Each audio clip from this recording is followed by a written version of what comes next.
to a unique episode of Insano's Games, where I'll be going over some interesting ways of playing the game that may appeal more to the casual player who wants a different WoW experience rather than how the base game controls, or at least tweak it a little bit with some either add-ons or macros, or just some keybind settings. One of the first things I'll show you, there's an add-on called Gw2 Ui, that's Guild Wars 2 UI, which will change your interface. As you see, health bars here, your mana bar, etc., and just your primary interface bar is right here, and the others are pretty much hidden except for some buffs that were down there. The rest will appear as you mouse over them, as it tries to open up your screen more to enjoy the world a bit more, and then the rest of your icons are just stuffed up here. It adds a player search bar there. These will open up permanently while you're in combat, and then once you're out of combat, they'll disappear again. Although this isn't the primary focus of this portion of the showcase, what I want to do is showcase a little macro I found. I've just modified the macro very slightly. I'll demonstrate what it does right now. When I activate the macro with my key binding, it hides my mouse cursor, and it acts as though the mouse cursor, the right mouse, is clicked down. So I can now steer my character around without having a cursor on my screen. And if you're just looking for a casual game experience where you're just on a quest to just kill a bunch of mobs or loot a bunch of hyena tongues or whatever, you can do it. You don't have to tab target and hope that you randomly get the one you want. What you can do, there is a key binding in the game. Do you see how this mob is highlighted? Or how this one is now? Or that one? You can hold it down until you've targeted the one you want, like say that rogue wizard over there. Or if you're pretty sure the one directly in front of you is the one you have centered on your screen, you can just click the button and it will target it. So I can go ahead and just kill that mob. I'll bring this one up. There is another key binding that allows you to interact with a mob. So if I were to interact with an enemy mob, it would just bring up standard melee.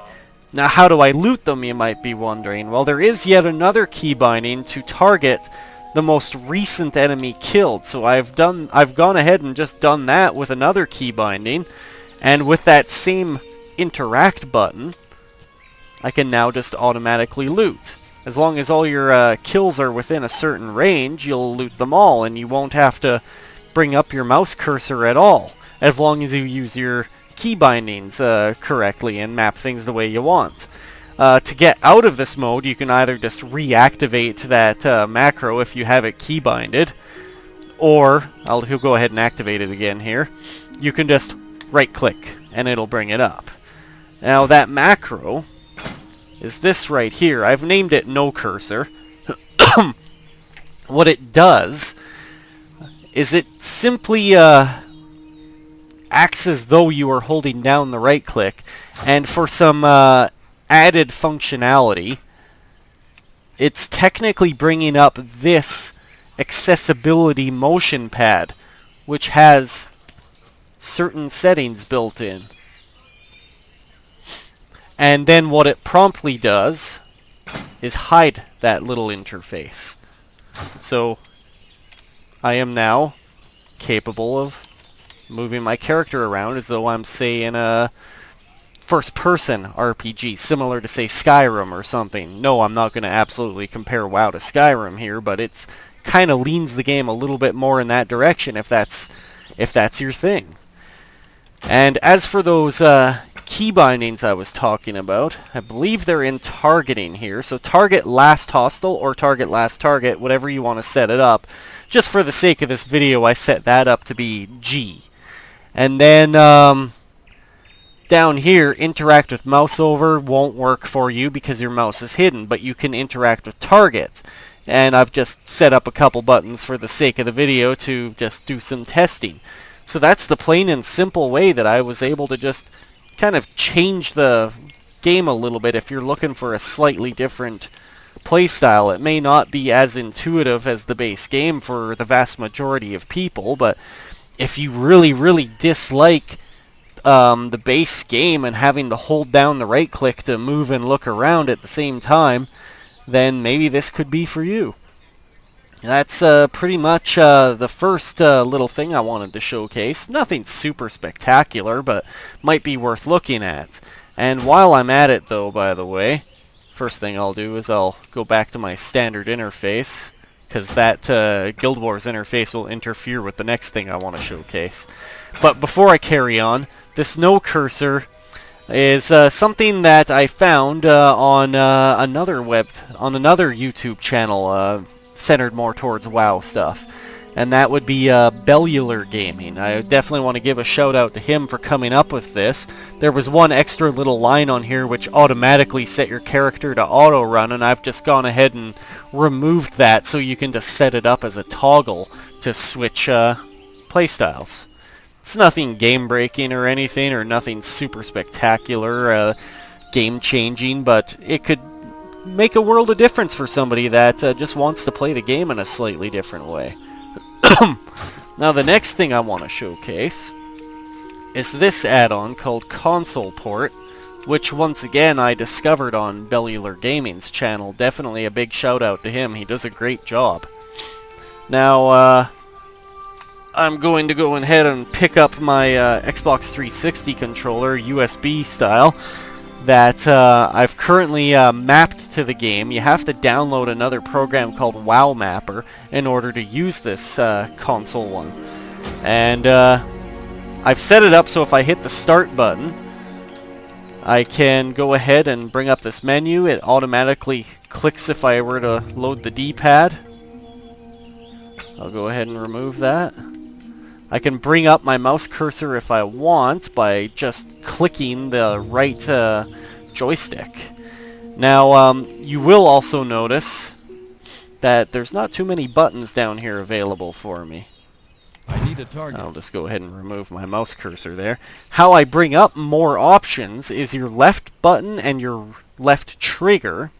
I've set that up to be modifiers with the Console Port add-on. So if I hold down the right or the left trigger, it brings up some other options. If I hold down the left button, it brings up these options. If I hold down both of them at the same time, it brings up even more options.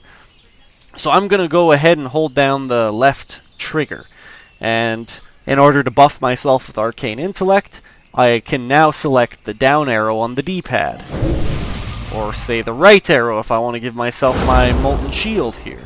And I'll use my Insanity Crystal from probably Pandaria, I think is where I got this from, just for the heck of it. So you could go ahead and do that. You can bring up all your bags with select, and you can either go ahead and use your mouse cursor to look around. That might feel a little too fidgety for some people. So you can also use the snap to point D-pad setting that they've come up with, which is just excellent. And I can't remember exactly which buttons I've had set up to remove my mouse again from the screen. It looks like a right trigger will get rid of it, or maybe anything will. Let me find out here. I don't have a target. Yeah, just moving again automatically hides it. So if I bring up my mouse cursor and then I quickly gotta run, it will automatically hide it. I've only been testing this add-on for about 10 or 20 minutes now prior to recording this video, so I haven't learned it as well as I'd like, but it's definitely an interesting way of playing the game here, especially if you just don't like the keyboard and mouse controls as much and you'd rather play it more like a console game, an MMO console game. So this is basically what I wanted to showcase today. Just a couple interesting ways of playing the game that might appeal more to the casual player who wants a completely different play style. It is possible to do a dungeon or a raid with this console port, but it might not be as easy as most players are used to, so it might not be to your cup of tea, basically, to go into a dungeon with this setup, but it is definitely doable, as I have heard of people completing a mythic dungeon with this style. And there's all sorts of other interesting ways you can tweak the game. I've seen some add-ons that give it a bit more of an action RPG feel, that move the camera, that lock the camera into a certain angle, and when you go to talk to a quest giver, it brings up a completely different interface, and just makes it look more like an action game. So there's all sorts of things you can tweak. It's definitely worth looking at add-ons, and I will leave some links and descriptions down below so anyone can try out that macro I showcased, or where to find this console port, etc. And I will give a big shout out once again to Bellular Gaming, as he's got a lot of great ideas and some good macros on there for you to try out if you check out his channel, as well as a whole lot of WoW news and all sorts of very interesting things if you like anything World of Warcraft. Well, I hope you guys enjoyed this video, and maybe if you give this a try and you really like it, let me know what you thought, or what you think of some of these ideas in the game here that I've been showcasing. Until next time, everyone, take care, and if you really liked, please like and subscribe. I'd appreciate it very much. Until then, take care.